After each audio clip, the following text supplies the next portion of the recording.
A palavra do Senhor diz em 1 Samuel, capítulo 18, versículos 7 e 8. O cântico das mulheres causa indignação a Saul.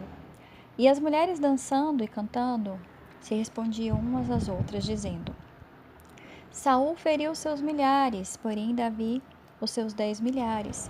Então Saul se indignou muito, e aquela palavra pareceu mal aos seus olhos, e disse: 10 milhares deram a Davi, e a mim somente milhares?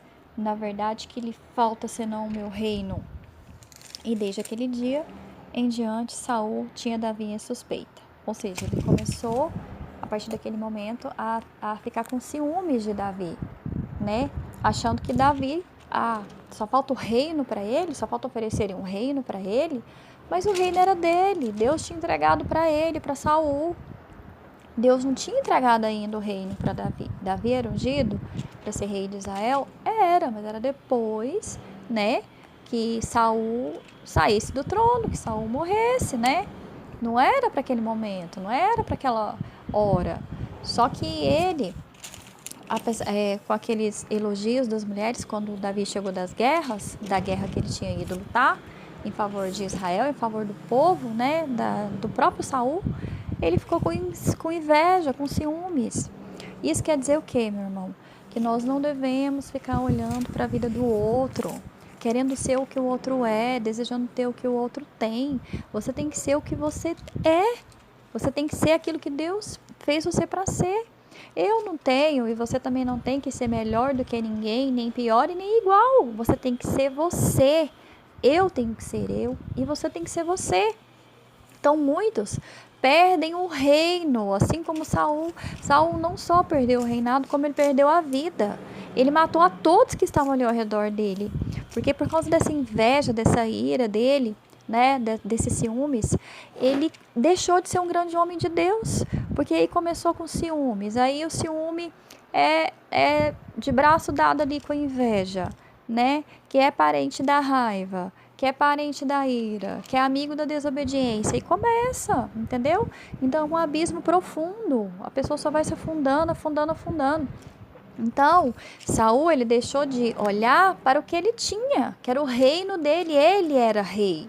Deus tinha colocado ele como rei, ele tinha todo o reino para reinar, né? Ou seja, Deus te deu um dom, Deus te deu vários dons, mas às vezes você quer o dom do outro. Não, use o dom que Deus te deu, busque aquilo que Deus tem para você, não busque o que o outro tem, porque o outro é o outro e você é você. Nós não somos robôs. Deus não fez a mim para ser igual a você e nem você para ser igual a mim. Entendeu? Porque senão seria muito sem graça, sabe? Cada um de nós temos uma fórmula de Deus, né? E essa fórmula que o Senhor fez a cada um, ele jogou a forma fora e não tem outra igual. Ou seja, eu não tenho outra igual a mim e não tenho outra igual a você. Então, por que você quer ser igual ao outro? Para que você quer ser melhor do que o outro? Não precisa disso, né? Davi, ele ficou com ciúmes. Não, o que é isso? Vai tomar meu reino? O que é isso? Gente, ele deixou de olhar para o que ele tinha. Então, hoje eu e você, meu irmão, o que você tem nas suas mãos? O que Deus te deu?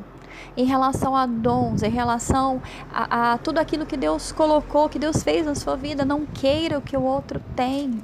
Não queira ser o que o outro é. Queira aquilo que Deus tem para você e queira ser quem Deus te fez para ser. Seja você. Não queira ser melhor do que o outro, não queira ser pior, não queira ser igual. Seja você. Então, que essa palavra você venha refletir.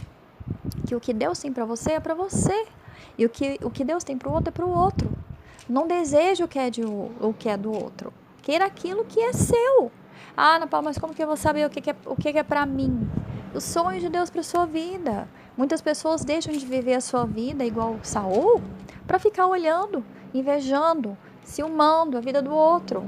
Nós não precisamos disso. Viva o reinado que Deus te entregou, né? Seja rei e rainha onde Deus te colocou. E para de ficar olhando para os lados, porque quando você olha muito para os lados, você está deixando de olhar para você. Quando você olha muito para a vida do outro, você está deixando de viver a sua vida.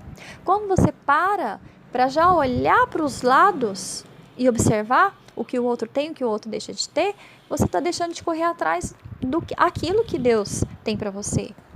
Entendeu? E o que aconteceu com Saul? Saul, ele morreu. No final, ele morreu. Ele, né, através da desobediência dele, a geração dele morreu. Só ficou Mefibosete, eu acho, não lembro o nome do netinho dele que sobrou. Então, assim, ele acabou com a geração dele, quase, sabe? Então, o caminho do ciúme, da desobediência, da inveja, da raiva, da ira, foi a morte. Então, não queira a morte na sua vida, nem a morte natural, nem a morte espiritual. Queira viver tudo aquilo que Deus tem para você. Não faça como Saul. Não deixe de olhar o que você tem. Não deixe de agradecer aquilo que Deus te entregou para ficar reclamando, para dizer que queria o que o outro tem. Não, meu irmão, não seja ingrato. Seja grato. Agradeça por aquilo que Deus te colocou, que Deus te deu. Agradeça pelo lugar que você está. Agradeça, agradeça, agradeça. Seja grato. Agradeça pelo que você está vendo. E aquilo que você não está vendo chegará até você. Amém? E essa foi a palavra de Deus que está em 1 Samuel capítulo 18. Depois você dá uma lida lá. E que o Senhor possa ministrar no seu coração. Não queira ser o outro, não queira ser melhor, nem pior, nem igual, mas queira ser você. Amém? Que Deus te abençoe.